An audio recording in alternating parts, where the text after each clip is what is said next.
Train के AC compartment में मेरे सामने की सीट पर बैठी लड़की ने मुझसे पूछा, एक्सक्यूज मी, क्या आपके पास मोबाइल की सिम निकालने के लिए कोई पिन मिलेगी? उसने अपने बैग से एक फोन निकाला। वह नया सिम कार्ड उसमें डालना चाहती थी, लेकिन सिम स्लॉट खोलने के लिए पिन की जरूरत पड़ती है, जो उसके पास नहीं थी। मैंने हाँ में गर्दन हिलाई और अपने क्रॉस बैग से पिन निकालकर लड़की को दे दी। लड़की ने थैंक्स कहते हुए पिन ले ली और सिम डालकर मुझे फिर वापस कर दी। थोड़ी देर बाद वह फिर इधर उधर देखने लगी। मुझसे रहा नहीं गया, मैंने पूछ लिया, कोई परेशानी है क्या? तो उसने कहा, सिम स्टार्ट नहीं हो रही है। मैंने उससे मोबाइल मांगा, उसने दे दिया। मैंने उससे कहा कि सिम अभी एक्टिवेट नहीं हुई है, थोड़ी देर में हो जाएगी। एक्टिवेट होने के बाद आईडी वेरिफिकेशन होगा, फिर उसके बाद आप सिम इस्तेमाल कर पाओगे। तो लड़की ने पूछा, आईडी वेरिफिकेशन? तो मैंने कहा, आजकल सिम वेरिफिकेशन के बाद एक्टिव होती है। जिस नाम से ये सिम ली गई है उसका ब्यौरा पूछा जाएगा तो बता देना। तो लड़की बुदबुदाई, ओहो। मैंने दिलासा देते हुए कहा, इसमें परेशानी की कोई बात नहीं है। वो अपने एक हाथ से दूसरा हाथ दबाती रही, मानो किसी परेशानी में हो। मैंने फिर विनम्रता से कहा, आपको कहीं कॉल करना हो तो आप मेरा मोबाइल इस्तेमाल कर लीजिए। तो लड़की ने कहा, जी फिलहाल नहीं, थैंक्स, लेकिन ये सिम किस नाम से खरीदी गई है मुझे नहीं पता। मैंने कहा, एक बार एक्टिव होने दीजिए, जिसने आपको सिम दी है उसी के नाम की होगी। उसने कहा, ओके, कोशिश करते हैं। मैंने पूछा, आपका स्टेशन कहाँ है? तो लड़की ने कहा, दिल्ली। और आप? लड़की ने मुझसे पूछा। मैंने कहा, दिल्ली ही जा रहा हूँ, एक दिन का काम है। आप दिल्ली में रहती हैं या? लड़की बोली, नहीं नहीं, दिल्ली में कोई काम नहीं है, ना ही मेरा घर है वहां। तो फिर? मैंने उत्सुकतावश पूछा। तो वो बोली, दरअसल ये दूसरी ट्रेन है जिसमें आज मैं हूं और दिल्ली से तीसरी गाड़ी पकड़नी है, फिर हमेशा के लिए आजाद। आजाद? लेकिन किस तरह की कैद से? मुझे फिर जिज्ञासा हुई, किस कैद में थी ये मासूम सी लड़की? तो लड़की बोली, उसी कैद में थी जिसमें हर लड़की होती है, जहां घर वाले कहें शादी कर लो, जब जैसा कहें वैसा करो। मैं घर से भाग चुकी हूं। मुझे ताज्जुब हुआ, मगर अपने ताज्जुब को छुपाते हुए मैंने हंसते हुए पूछा, अकेली भाग रही हैं आप? आपके साथ कोई नजर नहीं आ रहा? वो बोली, अकेली नहीं, साथ में है कोई। कौन है? मेरे प्रश्न खत्म नहीं हो रहे थे। दिल्ली से एक और ट्रेन पकड़ूंगी, फिर अगले स्टेशन पर वो जनाब मिलेंगे और उसके बाद हम किसी को नहीं मिलेंगे। ओहो, तो ये प्यार का मामला है? उसने कहा, जी। मैंने उसे बताया कि मैंने भी लव मैरिज की है।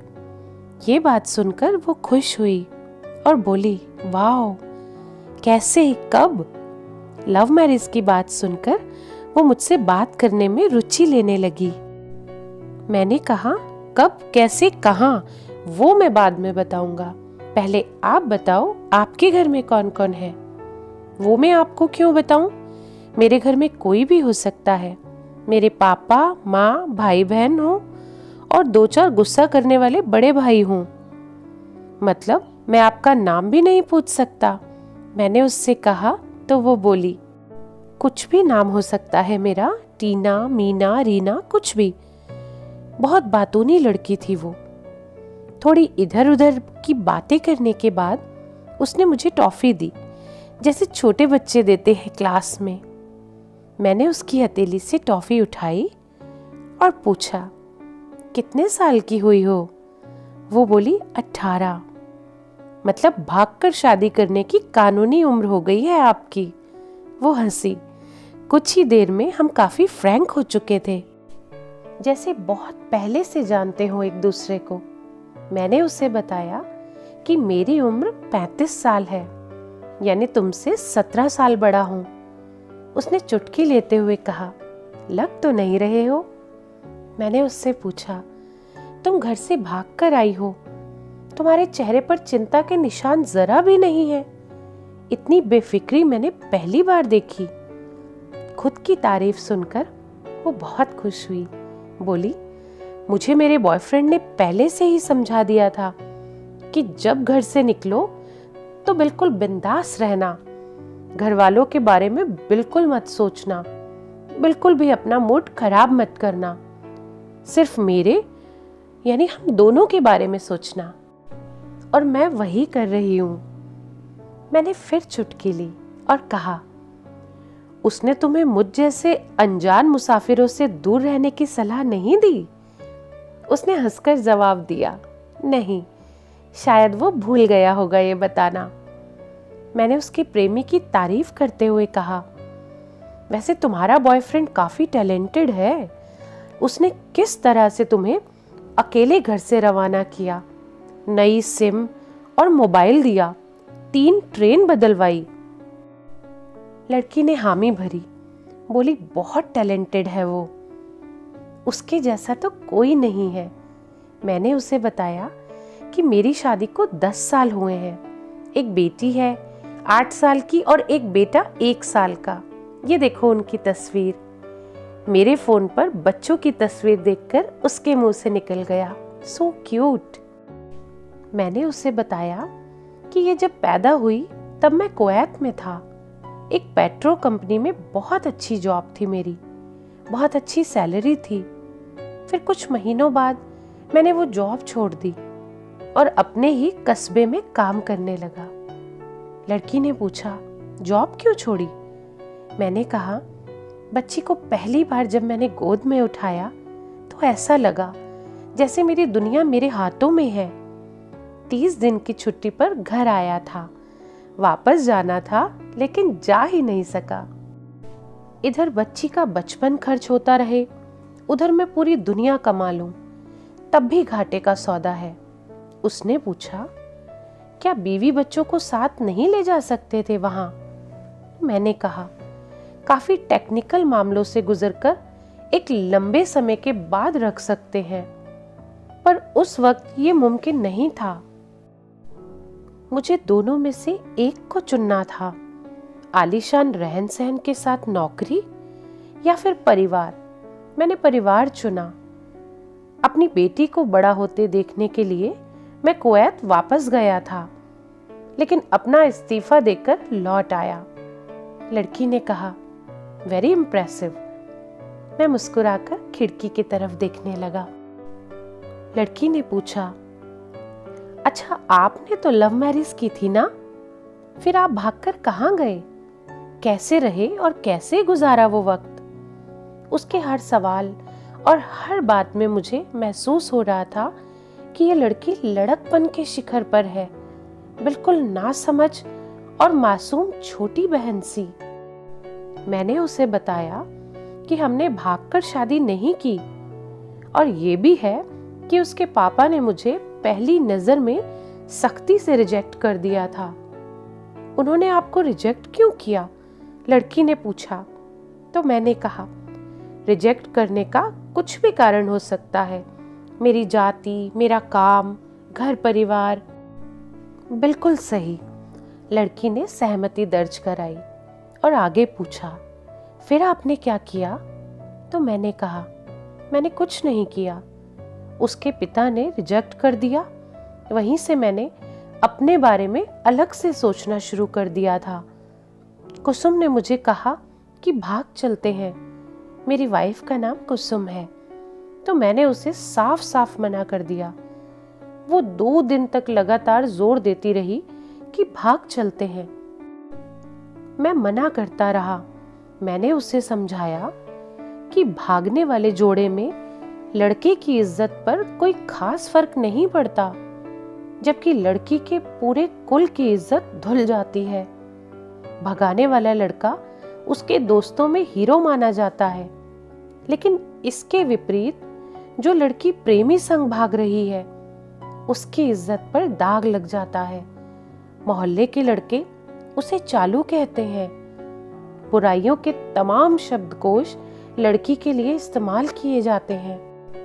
भागने वाली लड़की आगे चलकर 60 साल की वृद्धा भी हो जाएगी, तब भी जवानी में की गई इस बात का कलंक उसके माथे पर से नहीं मिटता। मैं मानता हूं कि लड़का लड़की को तोलने का ये दोहरा मापदंड गलत है, लेकिन हमारे समाज में है तो यही। ये नजरिया गलत है, मगर सामाजिक नजरिया यही है। वो अपने नीचे का होठ दांतों तले पीसने लगी। उसने पानी की बोतल का ढक्कन खोलकर एक घूंट पानी पिया। मैंने कहा, अगर मैं उस दिन उसे भगा ले जाता तो उसकी माँ तो शायद कई दिनों तक पानी भी ना पीती। इसीलिए मेरी हिम्मत ही नहीं हुई कि मैं ऐसा काम करूं। मैं जिससे प्रेम करूं उसके माँ बाप मेरे माँ बाप के समान ही हैं, चाहे शादी ना हो तो ना हो। कुछ पल के लिए वो सोच में पड़ गई, लेकिन मेरे बारे में वो और अधिक जानना चाहती थी। उसने पूछा, फिर आपकी शादी कैसे हुई? तो मैंने बताया कि कुसुम की सगाई कहीं और कर दी गई थी। धीरे धीरे सब कुछ नॉर्मल होने लगा था। कुसुम और उसके मंगेतर की बातें भी होने लगी थी फोन पर, लेकिन जैसे जैसे शादी नजदीक आने लगी उन लोगों की डिमांड बढ़ने लगी। डिमांड मतलब? उसने पूछा। डिमांड का एक ही मतलब होता है, दहेज की डिमांड। परिवार में सबको सोने से बने तोहफे दो, दूल्हे को लग्जरी कार चाहिए, सास और ननद को नेकलेस दो, वगैरह वगैरह। बोले हमारे यहाँ रीत है। लड़का भी इस रीत की अदायगी का पक्षधर था। वो सगाई मैंने तुड़वा डाली, इसीलिए नहीं कि सिर्फ मेरी शादी उससे हो जाए, बल्कि ऐसे लालची लोगों में कुसुम कभी खुश नहीं रह सकती थी, ना उसका परिवार। फिर किसी तरह घर वालों को समझा बुझाकर मैं फ्रंट पर आ गया और हमारी शादी हो गई।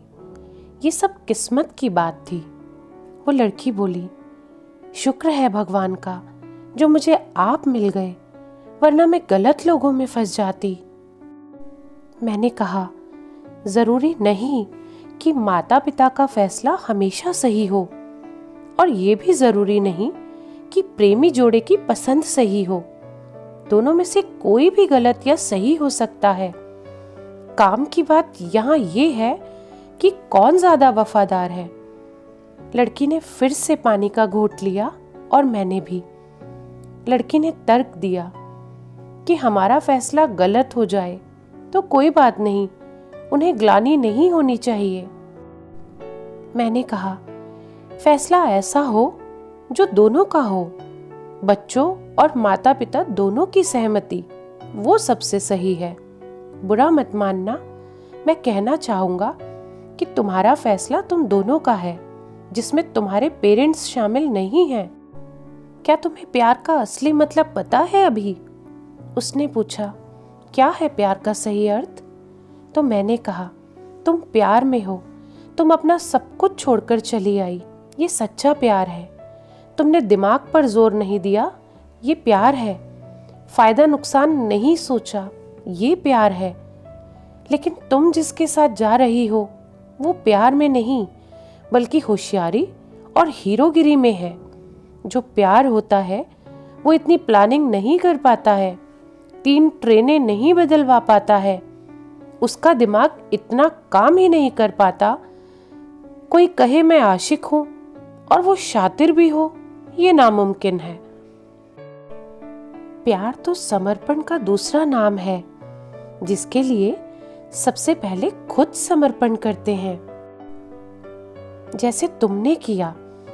लेकिन तुम्हारा समर्पण हासिल करने के लिए था, यानी तुम्हारे इश्क में लालच की मिलावट हो गई। लड़की अचानक खो सी गई। उसकी खिलखिलाहट एकदम से खामोशी में बदल गई। मुझे लगा मैं कुछ ज्यादा बोल गया, फिर भी मैंने जारी रखा। मैंने कहा, प्यार तुम्हारे पापा तुमसे करते हैं। कुछ दिनों बाद उनका वजन आधा हो जाएगा। तुम्हारी माँ कई दिनों तक खाना नहीं खाएगी और ना ही पानी पिएगी। आजकल गली मोहल्ले के हर तीसरे लड़के को जो प्यार हो जाता है वो प्यार नहीं है, वो सिनेमा जैसा कुछ है। एक तरह की स्टंट बाजी, डेयरिंग, अलग कुछ करने का फितूर और कुछ नहीं। लड़की का चेहरे का रंग बदल गया। ऐसा लग रहा था वो अब यहाँ नहीं है। उसका दिमाग किसी अतीत में टहलने निकल गया।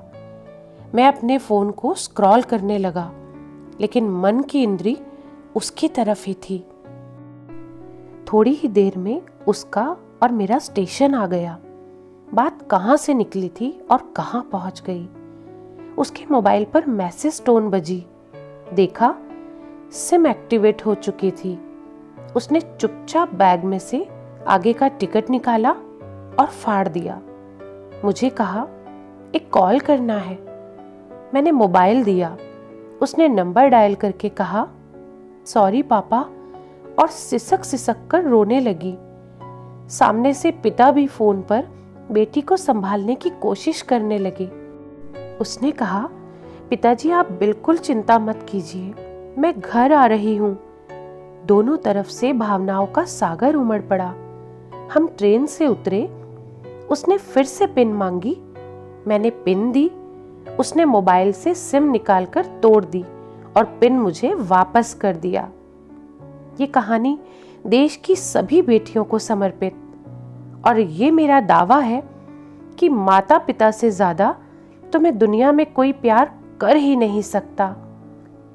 तो ये कहानी आपको कैसी लगी कमेंट करके जरूर बताइएगा, और इसी तरह की और प्रेरणादायक कहानियां सुनने के लिए इस चैनल को सब्सक्राइब करें। धन्यवाद।